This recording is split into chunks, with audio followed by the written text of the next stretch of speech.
RP Singh लगातार ये कह रहे हैं पुलिस कार्रवाई कर रही है और सख्त से सख्त कार्रवाई होगी, तो इंतजार क्यों नहीं कर सकते आप?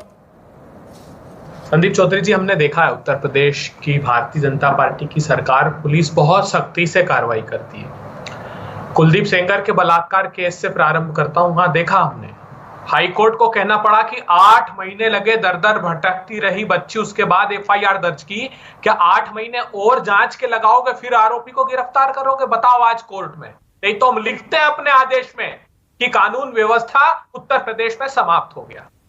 ये सारे तर्क दिए जा रहे थे वहां। जितना विवाद आज हो रहा है सब कर रहे थे वहां।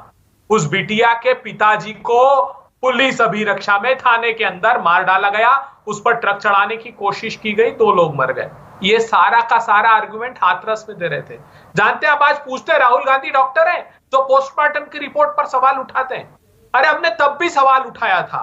हमने कहा था हाथरस में जो पुलिस कह रही है, जो पोस्टमार्टम की रिपोर्ट कह रही है, वो झूठ है। उस बिटिया के साथ बलात्कार हुआ है, उसका गला दबाकर हत्या की गई है। जानते हैं, सीबीआई ने चार्जशीट फाइल की तो कहा कि हाँ वो झूठी बात थी, बिटिया के साथ बलात्कार हुआ है। उत्तर प्रदेश की पुलिस बड़ी सख्ती से कार्रवाई कर रही है। होटल का कमरा तोड़ करके, दरवाजा तोड़ करके व्यापारी को गोली मार देती है और न्यायप्रिय सरकार उत्तर प्रदेश की एक आरोपी गिरफ्तार नहीं करती। मनीष गुप्ता की नृशंस हत्या कर दी जाती, विवेक तिवारी की हत्या कर दी जाती। सैकड़ों प्रमाण हैं संदीप चौधरी जी। क्या प्रमाणों की आप बात कर रहे हैं ना अबे दुबे, क्या आप ही से सीखी है बीजेपी भी और यूपी सरकार? अब मैं 84 की बात करता हूं, सिख विरोधी दंगे हुए और आरपी सिंह ने भी अपनों को खोया है। उसमें क्या हुआ? कितने आयोग बने? आयोग तो यहां भी बन गया। कितनी इंक्वायरी हुई, कितनी एफआईआर हुई, किसके खिलाफ कार्रवाई हुई? जो मुख्य आरोपी थे, 1 बार नहीं, 2 बार नहीं, 3-3 बार आपने लोकसभा में चुनाव लड़ाया, कईयों की मौत हो गई है। आज भी 37 साल बाद इंसाफ का इंतजार किया जा रहा है। क्या यह भी हकीकत नहीं है?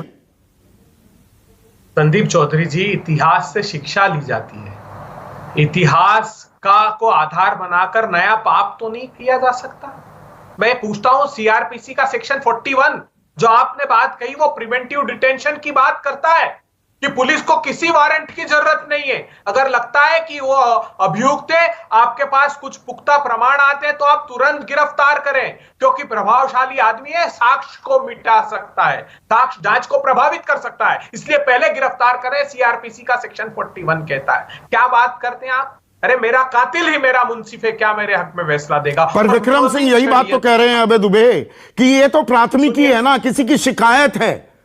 आप शिकायत के आधार पर जल्दबाजी नहीं कर सकते हैं। आतताई जो है और जो पीड़ित है, दोनों के पक्ष पूरी तरीके से विश्लेषण करने के बाद, विवेचना करने के बाद अगला कदम उठाएगी पुलिस।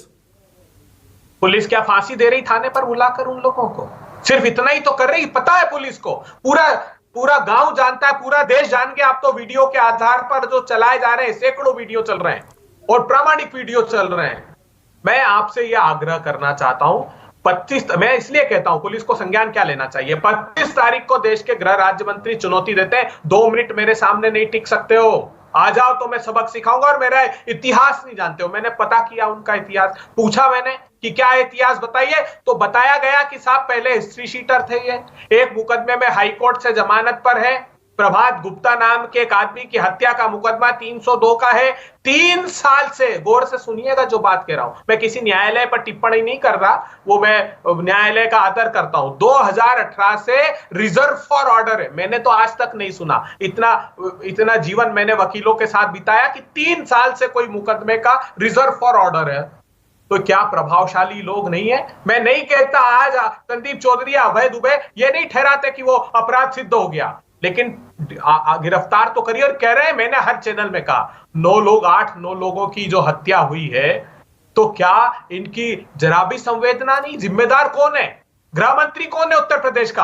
आदित्यनाथ जी। सबसे पहले उनको इस्तीफा देना चाहिए। यह संभव कैसे हुआ? जब यह आयोजन तय था, उप मुख्यमंत्री आ रहा है उस आयोजन में, तब भी क्या आपकी लॉ एंड ऑर्डर की ऐसी स्थिति पैदा हो गई कि रोन दे लोगों को? और उसके बाद तो फिर कौन भारतीय जनता पार्टी में सदस्यता लेगा बताइए?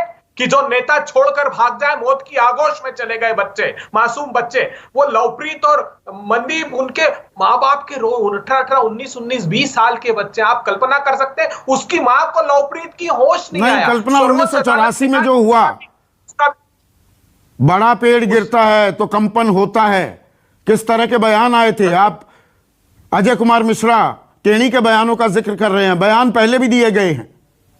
देखिए संदीप चौधरी जी, उससे वो देश के प्रधानमंत्री तत्कालीन मनमोहन सिंह जी ने क्षमा मांगी, कांग्रेस पार्टी की अध्यक्षा ने क्षमा मांगी इस बात पर, और मैं हाथ जोड़कर क्षमा मांगता हूं। क्या देश के प्रधानमंत्री जो 2 कदम दूर आए थे, लखनऊ, लखीमपुर नहीं आए, वो अपने ही कार्यकर्ता, अरे किसान तो कीड़े मकोड़े उनके लिए, अपने कार्यकर्ता के लिए संवेदना के 2 ट्वीट तो कर देते प्रधानमंत्री जी। 2 कदम की दूरी, आपका 2 कदम का फासला नहीं पाट सकते? आपकी आंखों में आंसू नहीं आते? 18, 19 साल के बच्चे, मां बेहोश पड़ी है 2 दिन से, सुप्रीम कोर्ट को कहना करा